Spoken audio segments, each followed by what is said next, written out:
Hey guys, hope you are doing well and once again welcome back to my YouTube channel. This is Chintraj talking to you. Friends, if you want to learn English, we all need to keep learning something in English every day. Through this lesson, I would like to teach you how to use moreover in English sentences through Tamil. So, are you ready to learn? Yes, let's get started. So, இன்னைக்கு இந்த வீடியோல moreover அப்படிங்கறதை use பண்ணி நம்ம தமிழ்ல பேசிட்டு இருக்கிற ஒரு சில சென்டென்ஸ் வந்து எப்படிலாம் இங்கிலீஷ்ல பேசலாம் அப்படிங்கறத பார்க்க போறோம். So, friends, this will be very interesting and useful. So, please do watch it till the end and definitely you are going to learn something new. So, moreover அப்படினா என்னன்னு சொல்லிட்டு உங்களுக்கு தமிழ்ல கிளியரா தெரிஞ்சிரணும். அப்படி தெரிஞ்சா மட்டுமே வந்து இதை எங்க யூஸ் பண்றது அப்படினு சொல்லிட்டு உங்களுக்கு தெரிய வரும். So, moreover அப்படினா வந்து மேலும் அல்லது அது மட்டுமல்ல. இந்த ரெண்டு இடத்துலயுமே நம்ம தமிழ்ல பேசுற மேலும் அல்லது அது மட்டுமல்ல இந்த ரெண்டு இடத்துலயுமே moreover அப்படிங்கறதை யூஸ் பண்ணி நம்ம சென்டென்சஸ் மேக் பண்ணலாம். ஃபார் எக்ஸாம்பிள் ஒருத்தன் வந்து ரொம்ப அழகா இருக்கிறான், அவன் அழகாவும் இருக்கிறான், அதே மாதிரி பணக்காரனாவும் இருக்கிறான். ஸோ அப்போ நம்ம வந்து மேலும் அல்லது அது மட்டுமல்ல அப்படின்னு சொல்லுவோம். அவன் வந்து அழகா இருக்கிறான், அது மட்டுமல்ல அவன் பணக்காரன்.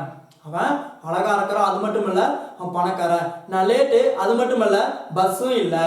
ஸோ இந்த மாதிரி வந்து எக்ஸ்ட்ரா சொல்றது, அடிஷ்னலா சொல்றது, அதாவது மேலும் சொல்றது. ஓகே, ஸோ இந்த மாதிரி வந்து மேலும் அல்லது அது மட்டுமல்ல இப்படி நம்ம தமிழ்ல பேசுற ரெண்டு இடத்துலையுமே moreover அப்படிங்கறத யூஸ் பண்ணலாம். ஸோ இப்போ எக்ஸாம்பிள்ஸ் எல்லாம் பார்க்கும்போது உங்களுக்கு இன்னும் கிளியர் அண்டர்ஸ்டாண்ட் ஆகும். So now look at this example. moreover அப்படின்னா மேலும் அல்லது அது மட்டுமல்ல அடிஷ்னலா சொல்றது. Okay, I'm getting late. Moreover, there is no bus as well. I'm getting late. Moreover, there is no bus as well. So நான் late, அது மட்டுமல்ல பஸ்ஸும் இல்லை. நான் லேட்டு, அது மட்டுமல்ல பஸ் இல்லை. ஸோ அது மட்டுமல்ல அல்லது மேலும் பஸ்ஸும் இல்லை. ஸோ இந்த மாதிரி வந்து எக்ஸ்ட்ரா சொல்றது, அடிஷ்னலா சொல்ற இடத்துல வந்து moreover அப்படிங்கறத யூஸ் பண்ணலாம். ஸோ இந்த moreover அப்படிங்கிறது பார்த்தீங்கன்னா இந்த ரெண்டு சென்டென்சஸ்க்கும் கனெக்ட் பண்ணும். ஓகே, ரெண்டு சென்டென்ஸையும் கனெக்ட் பண்றதுக்கு தான் moreover அப்படிங்கறத யூஸ் பண்ணுவோம். ஆக்சுவலா வந்து moreover அப்படிங்கிறது connector. Okay, I am getting late. Moreover, there is no bus as well. நான் லேட்டு, மேலும் பஸ்ஸும் இல்லை, அதாவது அது மட்டுமல்ல பஸ்ஸும் இல்லை. And second one, இதுல உங்களுக்கு கிளியரா புரியும். He is handsome, moreover he is rich. He is handsome, moreover he is rich. அவன் வந்து handsome, அது மட்டுமல்ல அவன் பணக்காரன். அவன் அழகா மட்டும் இல்ல, அவன் பணக்காரன். சோ இந்த மாதிரி வந்து அது மட்டுமல்ல மேலும் அவன் வந்து அழகானவன், மேலும் அவன் பணக்காரன். இந்த மாதிரி மேலும் இந்த ரெண்டு இடத்துலயுமே வந்து moreover அப்படிங்கறது யூஸ் பண்ணலாம். சோ moreover அப்படிங்கிறது ரெண்டு சென்டென்ஸையும் வந்து கனெக்ட் பண்றதுக்காக யூஸ் பண்ணுவோம். சோ இந்த moreover அப்படிங்கிறது வந்து சென்டென்ஸ்க்கு பிஃபோர்ல வந்து யூஸ் பண்ணிர கூடாது. Okay, he is handsome, moreover he is rich. He is handsome, moreover he is rich. Okay, அவன் handsome, அது மட்டுமல்ல பணக்காரன். He is rich. And next one, it's a very helpful video. It's a very helpful video. Moreover, it's totally free. Yes, it's a very helpful video. Moreover, it's totally free.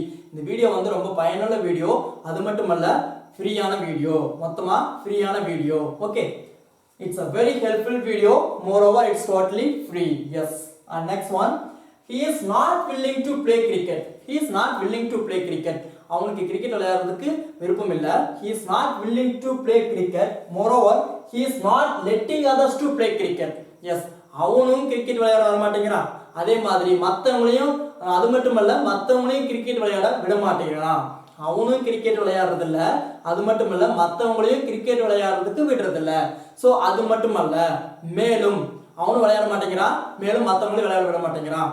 So இந்த மாதிரி மேலும் அது மட்டுமல்ல இந்த ரெண்டு இடத்துலயுமே வந்து moreover அப்படிங்கறது யூஸ் பண்ணலாம். சோ moreover அப்படிங்கிறது வந்து ரெண்டு சென்டென்ஸையும் வந்து கனெக்ட் பண்றதுக்காக யூஸ் பண்ணலாம். சோ moreover அப்படிங்கிறது வந்து சென்டென்ஸ் பிஃபோர்ல வந்து யூஸ் பண்ணிர கூடாது. அதே at the same time moreover அப்படிங்கிறது பாத்தீங்கன்னா ஸ்ப்ளிட் பண்ணி எழுதிர கூடாது. more over அப்படினு எழுதிர கூடாது. அதே மாதிரி more over அப்படினு சொல்லிரவும் கூடாது. Okay, he is not willing to play cricket. Moreover, he is not letting others to play cricket. Okay, so இந்த மாதிரி வந்து மேலும் அல்லது அது மட்டுமல்ல இப்படி நம்ம தமிழ்ல சொல்லிட்டு இருக்கிற ரெண்டு இடத்துலயுமே வந்து moreover அப்படிங்கறது யூஸ் பண்ணலாம். சோ இந்த எக்ஸாம்பிள்ஸ் மட்டும் இல்லாம நீங்க வந்து நிறைய எக்ஸாம்பிள்ஸ் வந்து moreover வச்சு நீங்க வந்து யூஸ் பண்ணி பேச ஆரம்பிச்சா மட்டுமே வந்து moreover அப்படிங்கிறது வந்து இன்னும் உங்களுக்கு வந்து clear understand ஆகும். So thank you for watching this lesson. I'll see you soon again some other interesting lesson. Until then, bye bye.